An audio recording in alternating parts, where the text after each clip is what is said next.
Hello children, welcome back to science class. In today's class, we are going to learn about the remaining part of the lesson, number 3, plants.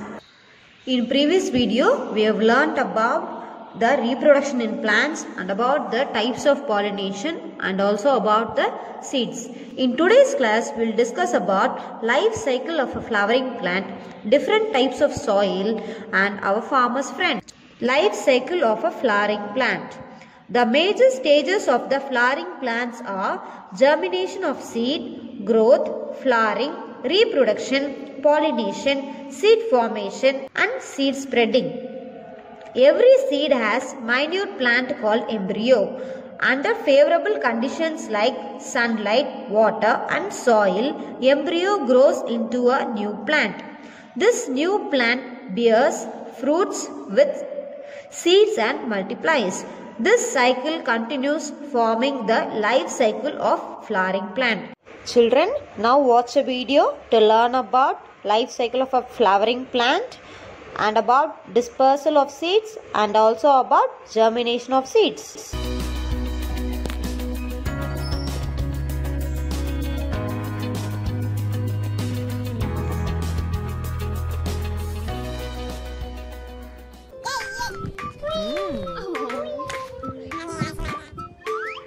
The life of a plant begins from a tiny seed.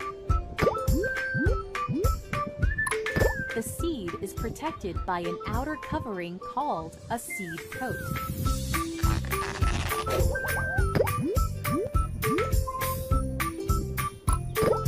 The seed contains a small baby plant called an embryo. Conditions required for the growth of a seed are moisture, warmth, nutrient-rich soil, sunlight, good quality seed. Once these conditions are satisfied, the seed begins to grow.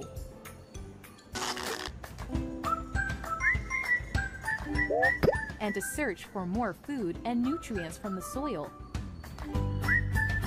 Dispersal of seeds. In this module, you will learn about the dispersal of seeds. Well, you will be amazed to know that not always are the seeds sown by people. Many a time, seeds move away from the parent plant naturally, reach a distant place, get the proper conditions to germinate, and then grow into a new plant. This process is known as seed dispersal. So kids, you have seen how seeds move away from a parent plant naturally to a distant place. Seed dispersal is important for the proper growth of plants. Do you know why?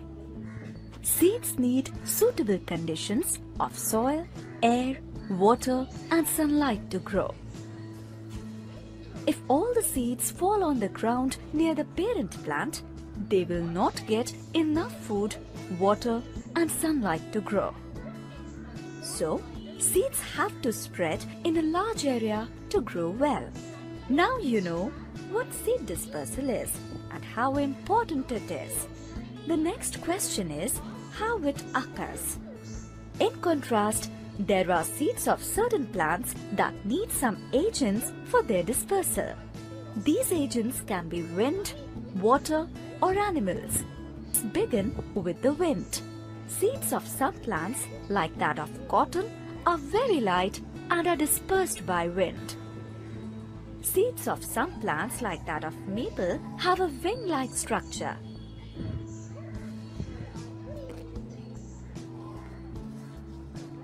Similarly, seeds of some plants, like that of dandelion, have hair-like projections that help them to be carried by the wind.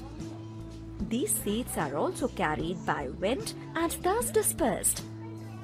Now let's see how water helps in seed dispersal.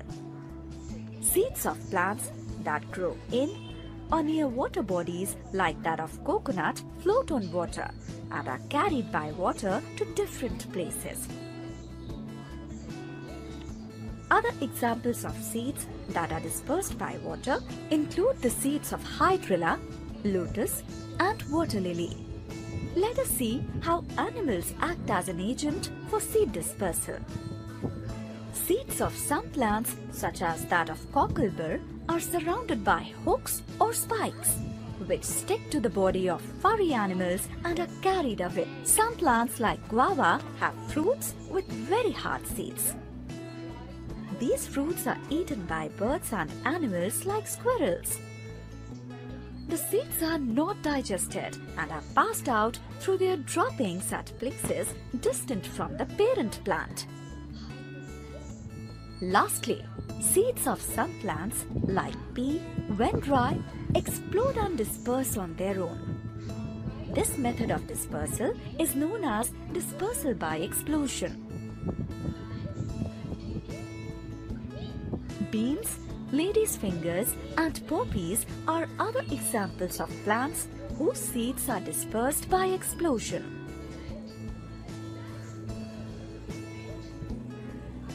Thus, these seeds get dispersed. Children, I hope you all enjoyed the video. Now we'll move to the next topic, agriculture. Man started practicing agriculture thousands of years back. This was one of the developments of civilization. In the modern days, agriculture is practiced on a large scale due to the advancement of science and technology. Application of modern technologies like plant breeding and usage of chemicals like fertilizers and pesticides have increased the yield. Major agricultural products are cereals, vegetables, fruits and oilseeds. They are cultivated not only for our basic needs but also for commercial purpose. Next we'll learn about soil. Soil is one of the most important natural resources. It is essential for agriculture. It supports the growth of plants by holding the roots and supplying water and nutrients. It is the home for many organisms. Soil is formed by the breaking of rocks by the action of wind, water and climate. The mixture of rock particles and humus is called the soil. The soil is classified on the basis of the proportion of various sizes. The soil is divided into 3 types, namely sandy soil, clay soil, loamy soil. Children, now watch a video to learn about types of soil. Depending upon the type and the amount of particles present in the soil, it is of 3 types: sandy soil, clayey soil and loamy soil. Sandy soil is greyish-brown in color. It has large particles which allow air and water to pass through it. This soil cannot hold water. Sandy soil is found on the beaches and river banks. Clay soil is brown in color. It has very fine particles which stick together.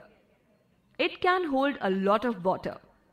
Plants like rice that need lot of water grow well in this soil. Clay soil is found near the river mouths. Loamy soil is a mixture of sand, clay and lot of humus.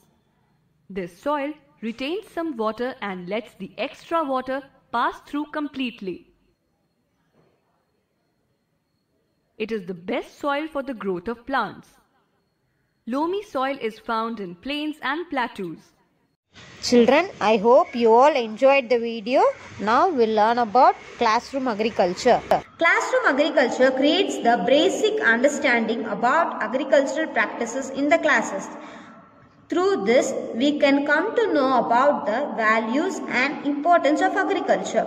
To mold us into better members of the society, this program teaches the connection between agriculture and the environment, food, energy, animals, society, economy, science and technology.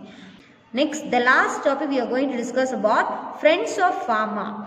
Insects are generally considered to be harmful, but many of them are helpful to us in a number of ways. Earthworm, honeybee and dragonfly are useful to plants and farmers. Earthworms helps to increase the amount of air and water that gets into the soil. The process of decomposing biodegradable waste by earthworms is called as vermicompost. Next, honeybee. Honeybees are helpful for us in cross-pollination in flowers. They are attracted by the colors and smell of the flowers. Dragonfly. Children, this is a dragonfly. It destroys the eggs and larvae of harmful insects and mosquitoes and thereby prevents the spreading of diseases. It helps in cross-fertilization. Children, I hope you all understood the lesson. Now you have to complete the book exercise part given in page number 92 and 93. Thank you children. We'll meet you in the next class.